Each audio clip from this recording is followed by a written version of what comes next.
Hello student, this is the second video for the topic of not-for-profit organization. In this video we will discuss about 3 marks and 4 marks question. 3 mark और 4 mark के question बेटा आपके accounting for funding, special fund और accounting, subscription और calculation for consumed goods से related होंगे। तो उनकी वर्किंग पहले यहाँ सीखेंगे एंड कैसे वो income and expenditure account, reception payment account और बैलेंस शीट में शो होते हैं, वो सारी चीज़ें इस वीडियो में हम सीखेंगे। तो फर्स्ट ऑफ ऑल अकाउंटिंग या fund accounting for special fund for special event.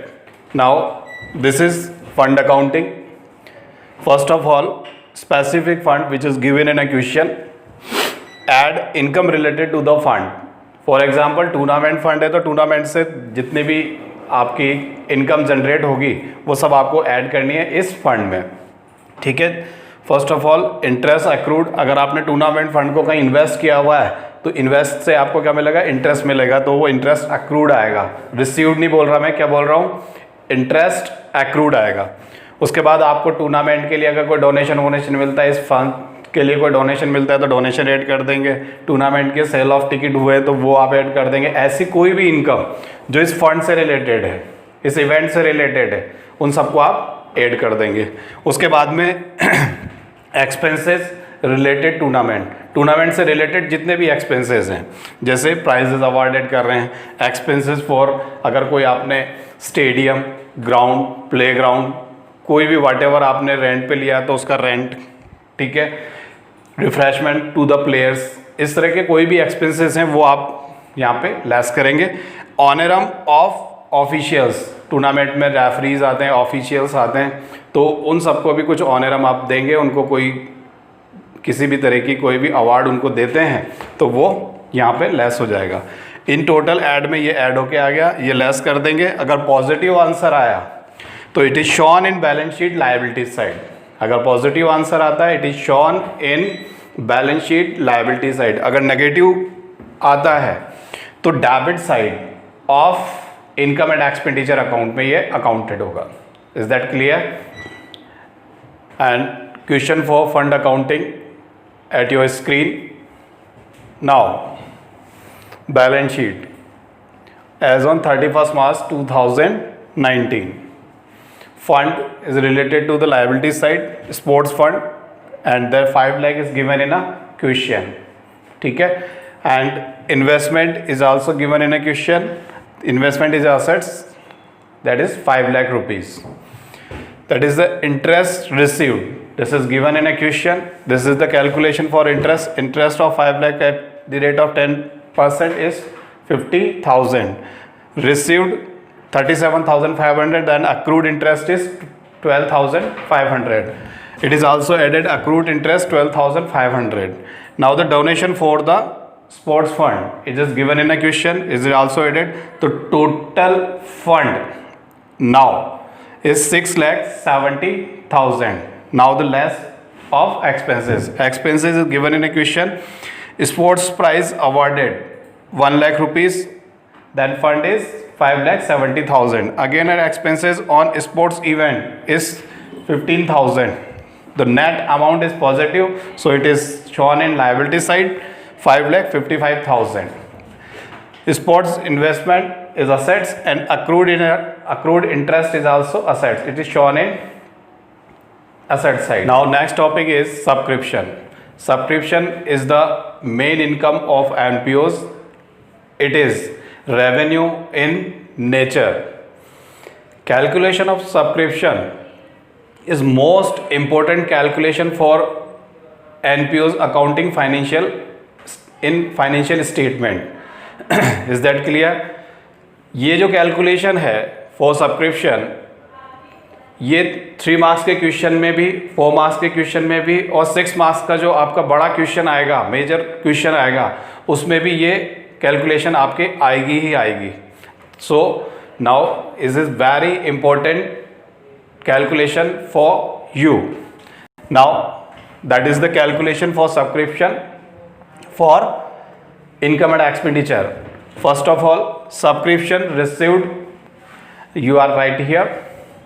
Now second one is less subscription related to previous year. Previous year की कोई भी सब्सक्रिप्शन अगर आउटस्टैंडिंग है तो आप रिसीव्ड में से उसको लेस कर देंगे, यहाँ आ जाएगी. Add outstanding subscription related to the current year, CY मतलब करंट ईयर, करंट ईयर की वो आप एड में ऐड कर देंगे. Less advance subscription received in current year, current year में मिली है तो उसको आप लेस कर देंगे. कोई एडवांस सब्सक्रिप्शन आपको करंट ईयर में मिला है तो आप उसको लेस कर देंगे. Add advance subscription received in previous year, previous year में कोई आपको एडवांस सब्सक्रिप्शन मिला है तो उसको ऐड कर देंगे. उसके बाद में जो अमाउंट आएगा that amount is credited in income and expenditure account. ठीक है. अब क्वेश्चन ये आता कौन ऐड होंगे और कौन लेस होंगे. जो नेक्स्ट ईयर और प्रीवियस ईयर से रिलेटेड सब्सक्रिप्शन है उनको आपको लेस करना है और जो करंट ईयर से रिलेटेड है उनको आपको ऐड करना है. See again, less outstanding subscription related to previous year. ये किससे रिलेटेड है? प्रीवियस ईयर से रिलेटेड है. तो आपने क्या किया, इसको लेस कर दिया. क्यों? हमें करंट ईयर से रिलेटेड ही ऐड करना है. Add outstanding subscription related to current year, current year से रिलेटेड है so it is added. Less advance subscription received in current year. आज करंट ईयर में आपको अगर एडवांस सब्सक्रिप्शन मिला तो किससे रिलेटेड होगा? नेक्स्ट ईयर से रिलेटेड होगा. तो इसको भी क्या करना है, आपको लेस करना है. Add advance subscription received in previous year, previous year में अगर आपको एडवांस मिला है तो ऑब्वियसली किससे रिलेटेड है? वो करंट ईयर से रिलेटेड है. आपको इसको भी क्या करना है, ऐड करना है. उसके बाद में जो आपका अमाउंट आएगा that amount is written in income and expenditure account on credit side. Now this is the question based on subscription at your screen and this is the solution. First of all, in the question subscription received 5 lakh rupees, then relating to the 2018 मैंने इसको यहाँ less किया है. क्यों? हमारा current year क्या है? 2019. ये इससे रिलेटेड है 16 से, तो लेस हो गया. 4,84,000 आपका सब्सक्रिप्शन आ गया. Less received in advance, advance किससे रिलेटेड है? नेक्स्ट ईयर से और उसके नेक्स्ट ईयर से. 2020 2021 दोनों को ऐड करके 25,000 ये भी लेस हो गया. 4,59,000 आपका सब्सक्रिप्शन आ गया. Now add outstanding of current year, current year का आउटस्टैंडिंग करंट ईयर से रिलेटेड है. 40,000 ऐड हो गए. 4,99,000 आपका सब्सक्रिप्शन आ गया. Add received in advance in 2018, तो 2018 में एडवांस मिला है तो किससे रिलेटेड हो गया? करंट ईयर से रिलेटेड हो गया. That's why it is added. Edit कर दिया, ये आ गया 5,17,000. And balance sheet related to this question at your screen. Subscription received in advance 2019 का 20,000 है, 2020-21 का 5,000 है. दोनों को ऐड करके लायबिलिटी साइड में दिखा दिया क्योंकि income received in advance liabilities होती है, इसलिए 25,000 लायबिलिटी साइड में आ गया. सब्सक्रिप्शन आउटस्टैंडिंग 2017-18 का आपको एडिशनल इन्फॉर्मेशन में दिया हुआ है 23,000. ऊपर जहाँ क्वेश्चन दिया है वहाँ पे लिखा है 16,000 रिसीव्ड इन 2019. तो 23,000 में से 16,000 को लेस कर दिया. 7,000 स्टिल आउटस्टैंडिंग है किसका? 2019 का. और 2018-19 का हमें ऑलरेडी उसने नीचे गिवन किया हुआ है एडिशनल इन्फॉर्मेशन 40,000. तो टोटल आउटस्टैंडिंग हो गया 47,000. नाउ द नेक्स्ट पॉइंट और topic is consumable goods. The item are consumed during the year such as food stuff, sports material, postage, stationery, medicines. These are consumable item. We can say those item or those things which are consumed only for a single time is known as consumed foods, consumed goods, consumed materials. Now this is the working for cost of consumable item. This is the first working. Purchase of consumable goods, add opening stock, less closing stock. It is done. जब आपको question में केवल purchase दे दे, opening stock दे दे, closing stock दे दे तो ये वाली working करनी है. क्या करनी है? Purchase, add opening stock, less closing stock. Is that clear? तो जो आएगा वो आपको कहाँ लिखना है? इनकम एंड एक्सपेंडिचर अकाउंट के डेबिट साइड में लिखना है. ठीक है, this is the cost of consumed item. लेकिन जब क्वेश्चन आपको दे दे if creditor of consumable goods given in a question, तब आपकी वर्किंग थोड़ी सी बड़ी हो जाती है। तब आपको क्या करना है, payment made for creditor, it is given in A question, जो पेमेंट हमने क्रेडिटर को दिया है सबसे पहले उसे लिख दो, less opening balance of creditor, वो क्रेडिटर के भी दोनों बैलेंस देगा ओपनिंग क्लोजिंग, तो ओपनिंग बैलेंस को लेस कर देना है और क्लोजिंग बैलेंस को ऐड कर देना है। उसके बाद जो आएगा बेटा वो आएगी परचेज आ जाएगी। परचेज में ऐड करना है आपको ओपनिंग स्टॉक और क्लोजिंग स्टॉक, उसके बाद आएगा उसे आप इनकम एंड एक्सपेंडिचर के डेबिट साइड में लिख देंगे। ये ठीक वैसे ही है जैसे हमारे पास 2 कचौरियाँ थी, हम 20 और खरीद लाए और खाने के बाद 3 कचौरी बची, तो हम कितनी कचौरी खा गए, तो हम कितनी कचौरी खा गए, 2 थी, 20 खरीद के ला गए 22 में से कितनी 3 बच गई, तो कितनी खा गए हम 19 कचौरीज हम खा गए। ठीक है, वैसे ही है, ये मैंने केवल एक एग्जांपल दिया था जो स्ट्राइक करे, इतनी थी, इतनी लेके आए, इतनी बच गई, तो आपको कंज्यूम्ड का पता चल जाएगा, खा गए मतलब कंज्यूम्ड का पता चल जाएगा कि आपने कितना मेटल कंज्यूम किया और उसी की कॉस्ट इनकम एंड एक्सपेंडिचर में जाएगी। This is the question on your screen for the based on consumed goods. Now the solution of this question, first of all working payment made to creditor और sports material 1,20,000, creditor at the beginning 7,800, advance in 2017, total करके हमने यहाँ पे लिख दिया 32,800। ठीक है, तो 87,200 आपका सम अमाउंट आ गया अब तक का। Add creditor at the end, जो मैंने वर्किंग में आप लोगों को बताया था, एडवांस टू द सप्लायर 2018 15,000 दोनों को लिख दिया, 24,200, नेट अमाउंट आ गया हमारा 1,11,200।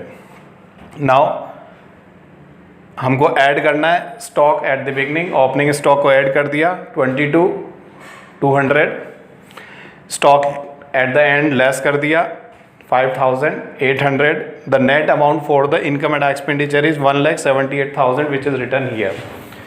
इस वर्किंग के बाद में हमें इनकम एंड एक्सपेंडिचर अकाउंट बनाना है। इनकम एंड एक्सपेंडिचर अकाउंट में नेट अमाउंट हमने यहाँ से यहाँ लिया, दैट इज ठीक है। उसके बाद में जो जो चीज़ें बैलेंस शीट से रिलेटेड है, फर्स्ट ऑफ बैलेंस शीट बनाई हमने 2016 के लिए। 2016 की जो बैलेंस शीट है उसमें क्रेडिटर दिए हुए हैं, creditor for the opening that is 78,000 दिया। ठीक है, स्टॉक ओपनिंग स्टॉक है, ओपनिंग स्टॉक आपका ये रहा। ठीक है, this is your opening stock. Advance to the supplier, advance to the supplier ये रहा 2016 का। ठीक है, उसके बाद बैलेंस शीट ऑफ द 2017 में creditor for the material, creditor for the material at the end जो है ये रहे, creditor at the and 99,200, stock of material that is closing stock is here, and advance to the supplier is 25,000, that is 2017, that advance to the supplier 25,000। तो according to working आप जब question solve करेंगे तो पहले आप working कर लें और जो चीज़ जिससे रिलेटेड है उसको वहीं लिख दें। ठीक है, बैलेंस शीट पर आपको फोकस करना है, इस पर बैलेंस शीट के आइटम्स आपको लायबिलिटीज हैं, क्रेडिटर लायबिलिटी साइड में जाते हैं, स्टॉक और एडवांस जो भी हैं वो कौन साइड जाएंगे, असेट साइड में जाएंगे। ठीक है, ये वाला मटेरियल, ये वाला जो अमाउंट है वो किससे आएगा, इस चीज़ से आएगा। Is that clear to all?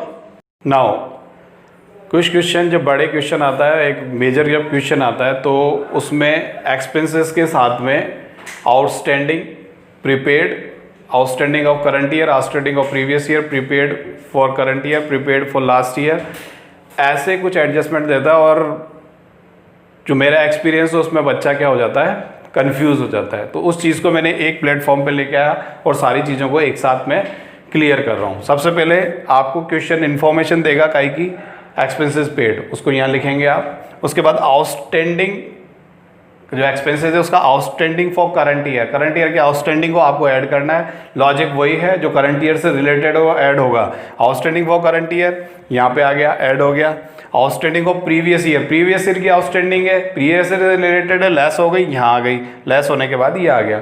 अगर उसमें प्रीपेड भी है तो prepaid of current year, prepaid आज आप करंट ईयर प्रीपेड के कोई भी एक्सपेंसेस प्रीपेड कर रहे हैं तो किससे कर रहे हैं, नेक्स्ट ईयर के लिए कर रहे हैं, तो क्या कर देंगे हम, लेस कर देंगे, with is because it is not related to the current year. Prepaid for last year में आपने कोई एक्सपेंसेस पेड किया है प्रीपेड, तो वो किससे रिलेटेड हो जाएगा, करंट ईयर से हो जाएगा, बिकॉज इट इज एडेड। और उसके बाद में जो नेट अमाउंट आएगा वो आएगा amount is debited in income and expenditure account. इस कॉन्सेप्ट के साथ में ही अगर मेरा ये वीडियो आपको अच्छा लगा हो तो इसे लाइक करें, सब्सक्राइब करें, कमेंट करें अगर कोई आपको प्रॉब्लम आती है क्वेश्चन सॉल्व करने में।